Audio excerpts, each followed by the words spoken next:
Creative mind के लोग हैं तो शायद मैं मन खोल करके बातें भी कर सकता हूं, मैं भाषण नहीं कर रहा। मुझे जैसे मेंटल हेल्थ, ये बहुत ही छूने वाला विषय जी है। और वैसे तो डिजिटल प्लेटफॉर्म पर काफी कंटेंट हंसी मजाक से जुड़ा होता है, लेकिन कई अन्य गंभीर विषय भी होते हैं। मैं देखता हूं मेंटल हेल्थ को लेकर, बहुत बधाई हो आपको, बहुत बधाई हो, बहुत बधाई हो, बहुत बधाई हो। मैं नहीं कह रहा हूं नहीं बनाते हैं, मैंने बोला ही नहीं है जी, मैं ऐसी गलती नहीं कर सकता हूं। मुझे मेरे देश के टैलेंट पे भरोसा है, मुझे मेरे देश के लोगों की संवेदनशीलता मुझसे जरा भी कम नहीं है।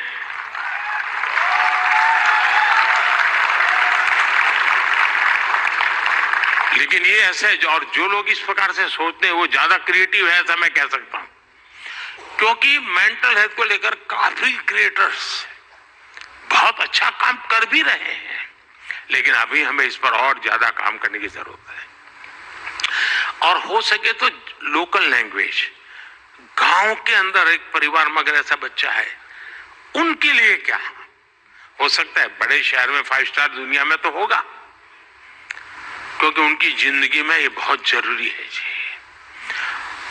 उसी प्रकार से एक बहुत बड़ा महत्वपूर्ण विषय है बच्चों में स्ट्रेस का।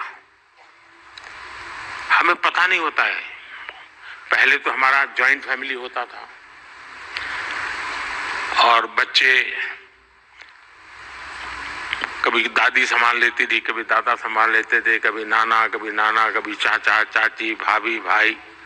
अब माइक्रो फैमिली है, दोनों लोग चले गए हैं, आया के पास बैठा है, पता नहीं उसको स्ट्रेस का क्या स्थिति, कुछ पता नहीं है। अब जैसे एग्जाम का समय होता है, स्टूडेंट्स में रिजल्ट को लेकर के चिंता बहुत बढ़ जाती है, सांस फूलने लग जाती है। रिजल्ट आने वाला, फोन पर दोस्तों तो कह रहे जैसे रिजल्ट अभी आ गया हो, लेकिन धीरे धीरे पारा गर्म हो जाता है। मैंने कोई 12-15 साल पहले एक छोटी सी फिल्म देखी थी। उस जमाने में तो उतना वीडियो कोई पॉपुलर नहीं था, लेकिन मेरी ये रुचि है जानना, समझना, सीखना। और उसमें ये बताया गया था कि कुछ भी गलत निर्णय लेने से पहले बेहतर जीवन जीना ज्यादा आसान है और कितना जीवन सुंदर बनता है। और उस बच्चे को एग्जाम देनी होती थी, उसको लगता है ये सब मैं नहीं कर पाऊंगा, तो आत्महत्या करने के लिए सोचता है। शायद उसके जो क्रिएटर होंगे उनको याद आ जाएगा, मुझे पूरा याद नहीं, क्योंकि मैंने 15-16 साल पहले इसको, 20 साल हो गए होंगे। तो उसको मन करता है कि मैं रस्से से टांग करके जान दे दूं, तो रस्सा खरीदने जाता है। तो वो उसे पूछता है कितने फीट चाहिए लंबा, तो वो सोचता है फीट क्या होता है, तो जाके पढ़ाई करता है, फीट ऐसे होता है। फिर वो कहता है उसको वो हुक चाहिए, तो लोहे का चाहिए, कैसा चाहिए, उसकी पढ़ाई का।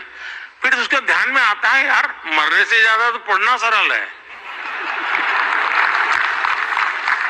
बहुत ही अच्छी फिल्म बनाई उसने, हार्डली 7-8 मिनट की होगी, लेकिन जब मैंने उसको देखा और वो ये जो आत्महत्या करने का मूड बन जाता है बच्चों का, छोटी सी चीज है लेकिन उसके जिंदगी को एक नई राह दिखा देती है। अब आप भी जानते हैं मैं परीक्षा पे चर्चा का कार्यक्रम करता हूं। आपको लगता कई लोगों को मजाक उड़ेगा क्या यार के प्राइम मिनिस्टर है के बच्चों के साथ परीक्षा पे चर्चा करता रहता है, फालतू समय का। मैं जानता हूं दोस्तों, मैं कोई सरकारी सर्कुलर नीचे निकाल करके बच्चों की जिंदगी नहीं बना सकता।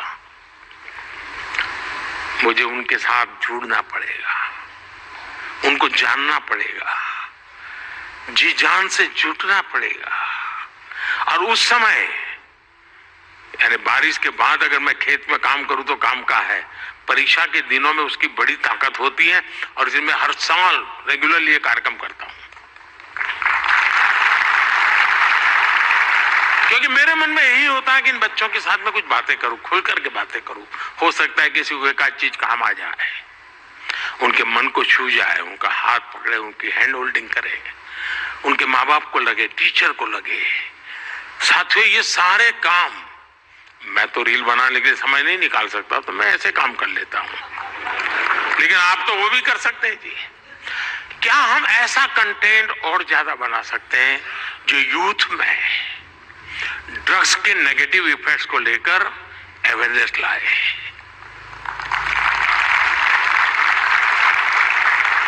हम बिल्कुल दावे से क्रिएटिव वे में समझा सकते हैं कि drugs is not a cool for youth.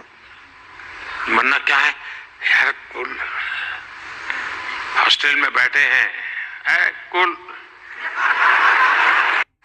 साथियों, अगले कुछ दिनों में लोकसभा के चुनाव होने जा रहे हैं। आप ये मत सोचिए कि आज का ये इवेंट इसके लिए है।